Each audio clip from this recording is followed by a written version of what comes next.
Son las 9 de la mañana, 28 minutos, y ya comenzamos con nuestra segunda entrevista de esta mañana.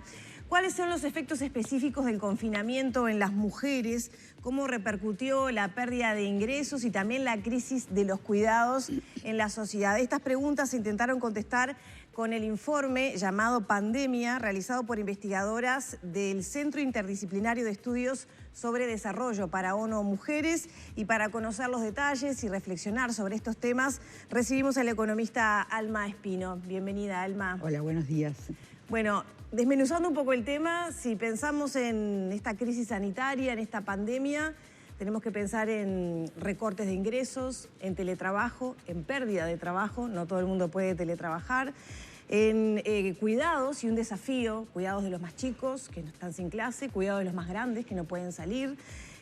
¿Cómo repercute todo esto en la sociedad y en quienes la integramos? ¿De manera desigual entre hombres y mujeres? Bueno, yo creo que es bien importante poner una mirada sobre toda esta situación que estamos viviendo en el Uruguay y en el mundo, que dé cuenta de las diferencias de género y de las desigualdades que por lo tanto vivimos hombres y mujeres.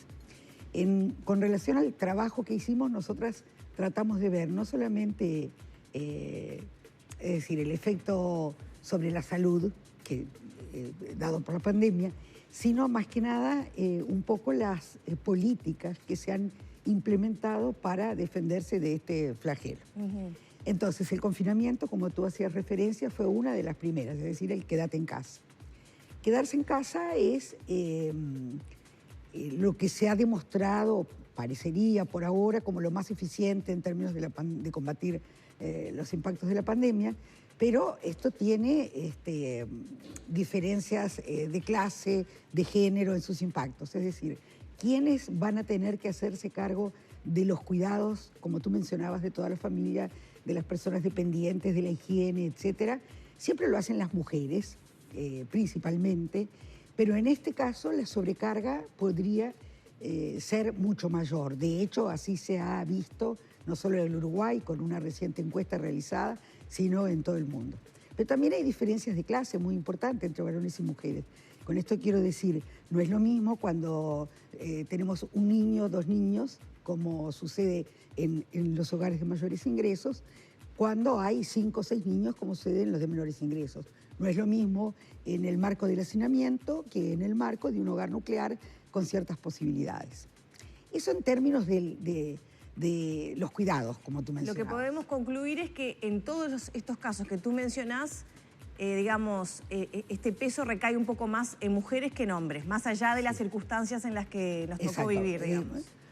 Yo diría mucho más, es decir, siempre es más, y esto termina siendo. Y acá yo creo que en las medidas y en el discurso político hubo carencias, porque no se hizo referencia a esta temática, incluso sí se mencionó y se puso muy en evidencia un problema tremendo como es el de la violencia de género, que se ha agudizado o por lo menos se han recibido mayores cantidades de llamadas en el marco de este confinamiento, pero no así de este tipo de impactos que tienen que ver sobre el trabajo no remunerado de las mujeres dentro de los hogares, pero que no están tan desligados de la violencia. Es decir, esta confinación al trabajo doméstico, la pérdida de ingresos laborales, está bastante relacionado con seguir viviendo en hogares donde se ejerce la violencia sobre nosotras. Y las medidas, para agruparlas con un nombre, ¿no?, digamos, económicas que ha tomado el gobierno, que han sido varias, que han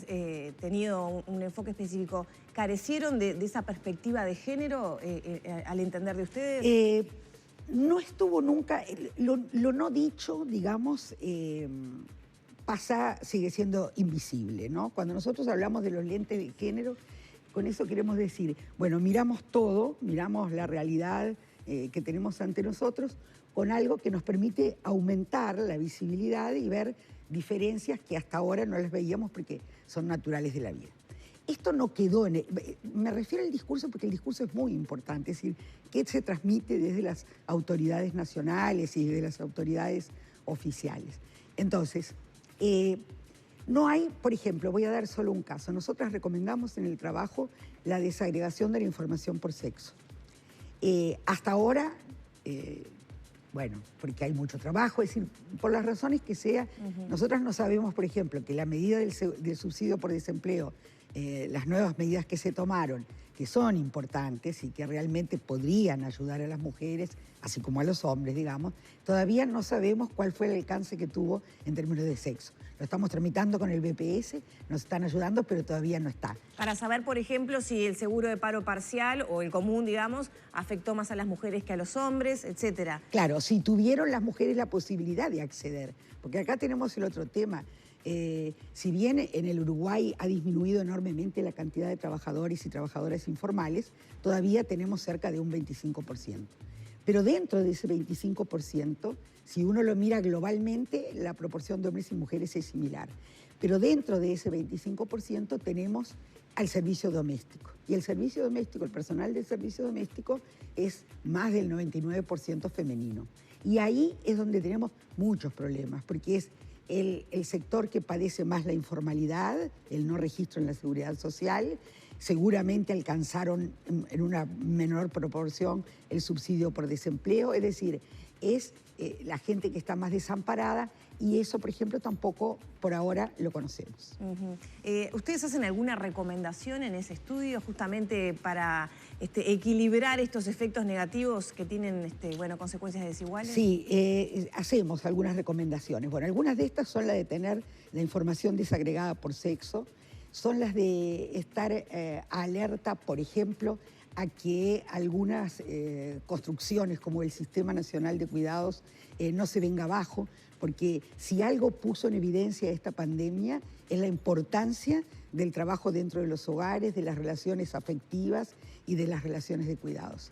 Entonces, esto que normalmente se da por dado, digamos, esto está dado, esto lo van a asegurar las mujeres o lo van a asegurar los hogares, bueno, no es tan así. No es tan así, no es tan así para todos los sectores sociales ni para todos los hogares.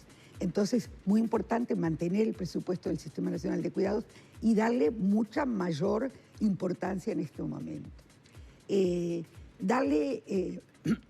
Perdón. ¿Tenés agua, si quieres? Sí. Te preguntaba eso, de las recomendaciones, también pensando en que todos tienen que hacer, no solamente las autoridades, ¿no? Yo tengo un hijo de 6 años, soy mamá, y bueno, tenemos el desafío, por ejemplo, del cuidado de nuestro hijo cuando, por ejemplo, nosotros mantenemos el régimen de trabajo con normalidad. Otros no, porque el teletrabajo también conozco varios casos que está bravo, ¿no? Estar 8 o 9 horas a la orden con los hijos en casa, con también sus clases remotas. Es decir, en esas recomendaciones, ¿van solo dirigidas a las autoridades o también, digamos, el mundo empresarial, el mundo del trabajo tiene su cometido? No, yo creo que este tipo de recomendaciones se basan en un principio fundamental que es el de la corresponsabilidad. Y cuando hablamos de corresponsabilidad estamos pensando sector público, estamos pensando sector privado. En este sentido, por ejemplo, nosotras entre las recomendaciones mencionamos la importancia de que el sector privado, es decir, empleadores y empleadoras del sector privado, tienen también que en estas circunstancias flexibilizar y adecuar normativas y regulaciones de manera que no se cometan actos de discriminación hacia nadie. Actos de discriminación en forma involuntaria tal vez, pero si no cambiamos las metas, si las exigencias para las mujeres que tienen a todos los hijos hace 2 meses adentro del hogar y alguien las tiene que cuidar, se mantienen igual, bueno, eso va a generar problemas y va a generar mayores desigualdades, que esto es lo que nosotras en el trabajo señalamos mucho, ¿no? En las recomendaciones, es decir, la importancia, como dice Naciones Unidas, que nadie quede atrás y que más que nunca cuidemos que no se amplíen las desigualdades. Entonces, sí hay un conjunto de recomendaciones y te podría decir, esas recomendaciones también funcionan para los integrantes de los hogares. La corresponsabilidad son los hijos y las hijas, los compañeros varones, es decir, todos los factores que hacen que la vida en sociedad pueda alcanzar mayores niveles de bienestar sin que ninguno de sus miembros se vea explotado o sobreexplotado. ¿Quiénes quedan atrás si no hay ciertas medidas? Bueno, quedan atrás, uno podría decir las mujeres, pero me gustaría decir con un enfoque que le llamamos interseccional, es decir, las mujeres somos un colectivo que tiene muchas cosas en común, pero también muchas diferencias. Y, por ejemplo, cuando estimábamos en el trabajo, en el corto plazo, quienes tienen mayores posibilidades de ver impactado negativamente su fuente de trabajo o sus empleos, veíamos que en los hogares más pobres, en el primer quintil de ingresos de los hogares, casi el 60% de las mujeres veían afectadas sus posibilidades o su potencialidad de trabajar en forma remunerada. Entonces ahí tenemos un problema. Tenemos un problema cuando pensamos en el trabajo remoto o teletrabajo, para el cual no todo el mundo está preparado. Y aún cuando está preparado, también nosotros estimábamos que, por ejemplo, hay un 13% de hogares donde las personas podrían hacer trabajo remoto, pero no tienen acceso a Internet. Hay un 17% de los hogares donde las personas podrían, por sus calificaciones, hacer trabajo remoto, pero no tienen computadora o microcomputadora o lo que sea. Entonces, me parece que lo más importante es analizar el cruce género, clase social y otro tipo de variables en la medida de lo posible, ¿no? Que pueden ser la raza, que pueden ser el territorio. No es lo mismo el interior que Montevideo, no es lo mismo el sector rural que el sector urbano. ¿Estamos a tiempo de cambiar algunas de estas realidades, estas consecuencias que tienen, digamos, efectos más negativos en las mujeres? Yo creo que estamos a tiempo, y además porque todo nuestro trabajo y las estimaciones que se están haciendo el día de hoy, incluso las que hace OIT, las que hacen los organismos internacionales, todas nos dicen del cortísimo plazo, es decir, lo que va a pasar mañana, lo que va a pasar dentro de 15 días. Pero esto no se termina. Cuando nos digan aparentemente y durante el invierno no tenemos más casos de coronavirus.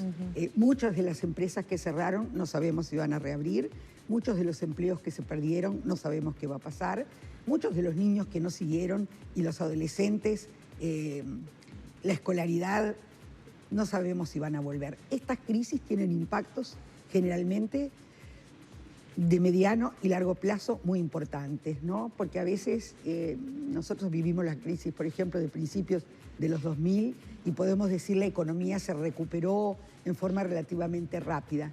Las economías se recuperan, pero la gente no necesariamente, porque el que dejó de ir a la escuela, el que dejó de ir al liceo, el que no comió, bueno, ¿cómo se recupera eso?